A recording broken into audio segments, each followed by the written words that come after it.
Questions number 143 and beyond by R.D. Number 143. What is this feeling? Sunny Star Scout was conflicted.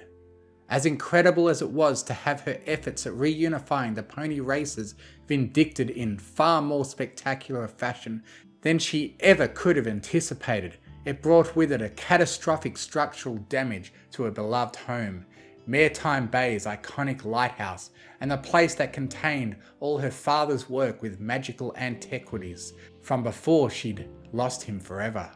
From when she was still a bright-eyed, staunchy, optimistic filly with zero qualms about voicing her radical opinions about unicorns and pegasi.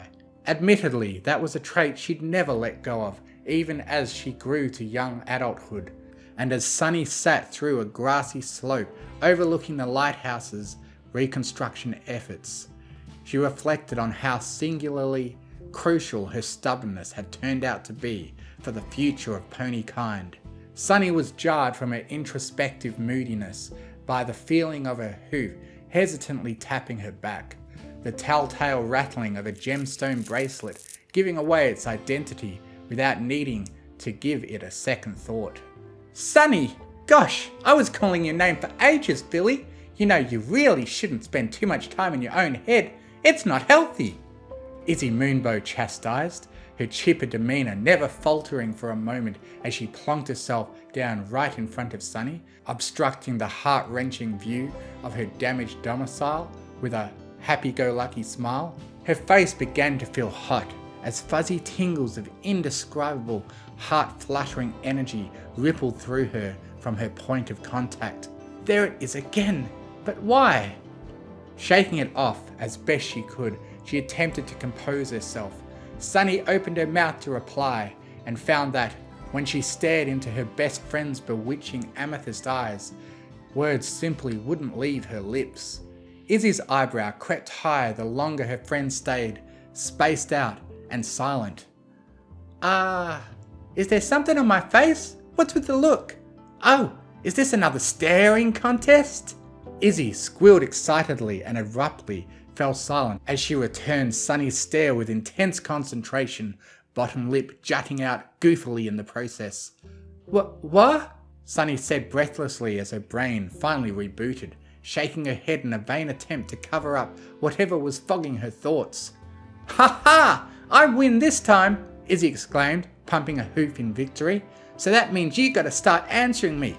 What's got your mind going all wacky, huh? Well, I've got some more questions I wanted to ask you. New ones, I mean. The ones that came to me while we were, saving the future of Equestria. She quickly pulled out her satchel and unbuttoned the cover, nearly fumbling it in the process. With shaky hooves, she hurriedly flipped towards the end of her list of questions. They're not anything about history or tradition, though. These questions are about you. Oh, like what? Did you want to know my favourite flavour of ice cream? Well, rainbow sherbet is pretty good. Her motor mouth was abruptly halted as Sunny's hoof was held up to her lips. Why do I get this feeling of butterflies in my stomach whenever I look at you? Sunny said breathlessly, the effort of that monumental question feeling like a Herculean weight had just been lifted off her shoulders. Whatever Izzy might have been about to say left her mouth with a fading whimper, her eyes widening in surprise as a rosy blush lit up her cheeks. Sunny? The kindling embers in Sunny's heart began to crackle with newfound life as a feeling of self-assured confidence filled her chest, born of countless pro-friendship protests around her closed-minded hometown. Staunchy with her brow furrowing further and further, she continued reading down her list, allowing the emotional furor of the moment to fuel her interrogation come confession. Why can't I stop thinking about you? Why does everywhere you touch me leave a tingle? Is all of this part of your crazy unicorn powers? With a strong inhale, Sunny finally paused in her questioning, her breaths coming in staccato gasps. Sunny could hear Izzy's horn alight with its newly unlocked sorceress power as that ethereal blue shimmer lit up in her periphery. But before she could ask any further embarrassing and confusing questions, Izzy's telekinesis pushed Sunny's chin upwards and away from the pages of her notebook. Her heart thumped heavily in her chest as Izzy's knowing, half-lidded gaze filled her vision, and she could feel the insistent force of telekinesis against the back of her head, preventing her from pulling away as Izzy's face moved swiftly towards hers. In that singular, magical moment, as sunset gave way to twilight in the sky above them, their muzzles met. A collective shudder rolled through them the moment that they made contact. Izzy's telekinesis fading away to nothing as Izzy dropped her notebook to the grass and gripped Izzy's barrel in her forehooves. All of the questions she'd had, all of the confusing and unfamiliar feelings that had been welling within her from the moment they'd first locked eyes in that hectic encounter in Maretime Bay, resolved themselves in an instant. She could feel Izzy's broad tongue licking against her lips, the older and more experienced mare begging for an entrance, which Sunny wholeheartedly allowed, a muffled giggle passing through her whenever the other mare's tongue ticked a sensitive spot in her maw, with a martial prowess that heavily subverted her childlike, hyperactive demeanour. The unicorn's deft muscle quested through and conquered every square inch of her interior, sending Sunny's head spinning as her eagerness to reciprocate led her completely out of her depth. Wow. The husky, awed voice of their pale Pegasus friend cut through their rapturous union in an instant, the two mares blushing furiously as they hurriedly disentangled and tried in vain to make it look like they hadn't just been snogging at sunset like some kind of stereotypical romance novella. Zip landed hesitantly on the grass as she carefully considered her next statement, shuffling her wings restlessly as she folded them against her sides. I was gonna ask how you two were doing, but I guess I don't need to. Zip, please don't tell any pony about this. Reintegrating the races is one thing, but I don't think every pony would be ready for something like this just yet, Sunny exclaimed, glancing around hurriedly for any other potential witnesses. Whoa, slow your roll there, pony girl. My lips are as sealed as long as yours are. Sunny and Izzy shared a meaningful glance at each other's spit-slickened lips as they gave Zip sheepish smiles, getting a good-natured laugh out of their Pegasine princess. Oh, you know what I mean. Geez, keep it in your saddlebags, you two. That was so adorable, wasn't it, guys? Aren't Izzy and Sunny just the cutest couple?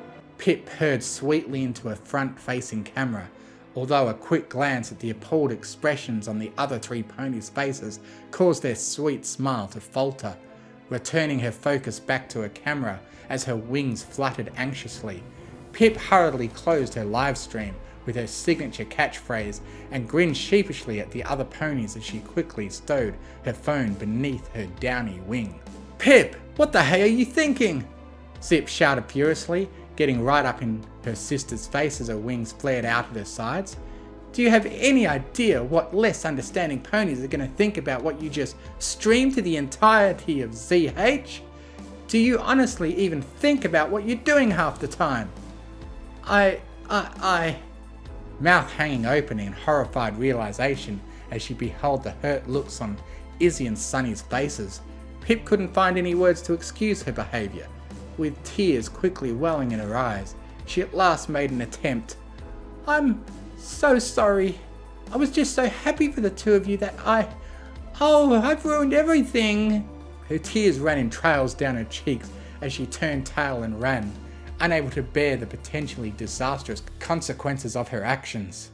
Zip's angered expression broke into an exasperated sigh as her ears flopped downward. I'm really sorry, you two. I'm going to try to see if I can help my sister fix this mess. You two just talk things out, alright? Try not to let what other ponies think ruin this for you, yeah? Without another word, she was off like her namesake, chasing after her distraught and impulsive sister. Sunny and Izzy were left in painfully awkward silence in the wake of the Pegasyne princess's sudden intrusion into their moment. Izzy, taking the initiative, was the first to open her mouth. "So, you wanna talk things out some more?" she purred, wiggling her eyebrows as she gave Sunny that half-littered come-hither stare that she already knew drove the other mare wild. Rolling her eyes and scoffing, Sunny pulled her new mare friend close once more. "You are incorrigible, Iz, but yeah, I'd like that very much." All those thoughts of the uncertainty and strife that Pip had just thrust upon them left her mind as her lips met once more, the two of them flopping belly to belly into the grass as their hooves journeyed across each other's manes and bodies. Whatever the future would bring, the two of them wouldn't go down without a fight. After all, when had Sunny Starscout ever been one to play by the rules?